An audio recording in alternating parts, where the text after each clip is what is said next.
What image pops into your head when you think of Hong Kong? If it's a glitzy metropolis with neon signs and skyscrapers, you're only seeing half the picture. Hong Kong might be the New York of Asia, rolling in cash and shopping streets, but behind this fancy facade is a wealth gap bigger than the Grand Canyon. Hong Kong's got money, no doubt. With a GDP per capita of almost $50,000 in 2022, it ranks 25th globally and also has the highest life expectancy in the world. While it looks like a millionaire's playground, it's also got one of the nastiest wealth gaps around. The Gini coefficient, which measures income inequality, hit over 0.5 in 2016. That's in the same league as countries like South Africa. In 2019, 16% of Hong Kong's population, or about 1 million people, were living in poverty, while around 515,000 folks had net assets over $1 million. It's like the city's either living in a penthouse or a shoebox. In early 2023, things got even messier. The poorest 10% of households were scraping by on $300 a month, while the wealthiest 10% were raking in $17,000. That's not just a gap, it's a chasm. The overall poverty rate hit 20%, with over 1 million people stuck in poverty. Even among those with jobs, nearly 210,000 people, or 6% of the employed, were still living poor, mostly in low-wage sectors like retail and food services. To understand why the wealth gap in Hong Kong is as wide as a football field, you need a little history lesson. After losing the Opium War, China waved a white flag and Hong Kong became a British colony. This tiny fishing village with about 6,000 people suddenly got an influx of fancy British culture and policies. And after World War II, rich folks from mainland China moved in, escaping the rise of the People's Republic of China. Alongside them came low-wage workers fleeing the Cultural Revolution, setting up a classic rich-poor dichotomy. The British, eager to turn Hong Kong into Asia's financial hub, cut taxes and regulations to lure in the rich and their businesses. This led to a booming economy but left little for social welfare. Then the 1997 handover to China happened, and the wage inequality skyrocketed. The top 1% saw their share of wages rise, while the bottom 50% saw theirs fall. Manufacturing moved to mainland China, and Hong Kong went full throttle on finance and business services, which only made the rich richer. The portion of Hong Kong's national income derived from capital such as profits, dividend, and rents, rather than labor, tripled from 15% in 1998 to 45% in 2020. Then there's the housing crisis, a mess that started with the British governor's push for homeownership in the 90s, reducing the proportion of public housing. When the Asian financial crisis and SARS hit soon after, housing prices tanked. To address the crisis, the Hong Kong government relaxed housing regulations and reduced public housing, reinforcing the focus on homeownership. Combined with a Chinese obsession with real estate, housing prices soared again, exceeding pre-crisis levels. Now, housing prices are so high they're practically in orbit.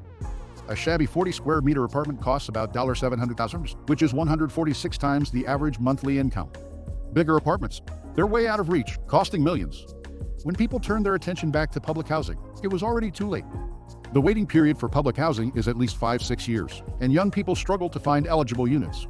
The government's response has been like putting a band-aid on a bullet wound. Sure, they've acknowledged the problem and tried a few policies, but the housing market is still a nightmare. The influx of high-skilled global talent and capital in the finance and technology sectors has only increased demand for luxury housing, pushing property prices beyond the reach of average citizens. Meanwhile, the social safety net is more like a sieve, with minimal support for those struggling. In education, the gap between elite and regular schools is as wide as ever, leaving locals out in the cold. The frustration has boiled over into political activism. Protests like the 2014 Umbrella Movement highlighted the housing crisis and a desire for change, pushing the government to tweak public housing policies and tax the wealthy more, but it barely made a dent. Economic inequality in Hong Kong is vividly illustrated through personal stories. For instance, 79-year-old Dai has spent 30 years living in a cage home, sharing a small room with 10 other men. Despite working hard, he cannot afford better housing and relies on welfare, with rent consuming over a third of his income. The poor in Hong Kong spend over 30% of their meager income on rent, yet live in cramped conditions where they can't even stretch their legs. Some even become refugees, homeless individuals who stay in 24-hour fast food restaurants because they can't afford to turn on the air conditioning during summer due to high electricity bills. On the flip side, the rich live it up in luxury, making 40 times more than the poorest. While the rich live in opulent apartments, the poor struggle in squalid conditions, often unable to afford basic necessities like food and water. Government measures in 2024 included tax relief and a slight bump in the minimum wage to $5.3 an hour. But it has done little to bridge the gap. Organizations like Oxfam say it's nowhere near enough.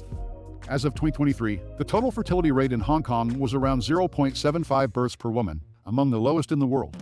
By 2030, 1 in 4 residents will be over 65, increasing demand for healthcare and social services. With an aging population and strained resources, the wealth gap could get even worse, leading to more social unrest and political instability.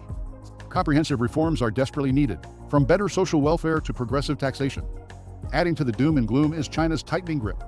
The National Security Law of 2020 has stifled freedoms, driving out businesses and talent, and causing a drop in Hong Kong's status as a global financial hub. It's like watching a once grand ship slowly sink. Global companies are pulling out of Hong Kong and relocating to Singapore due to the increased political and legal uncertainties. Some fear that Hong Kong will become just another Chinese trade port, with the wealth gap widening and democracy fading. The future looks bleak, and without drastic change, Hong Kong's dazzling days might be over. That's all I have for today. If you made it this far, please hit the like and subscribe button. I'll see you next time.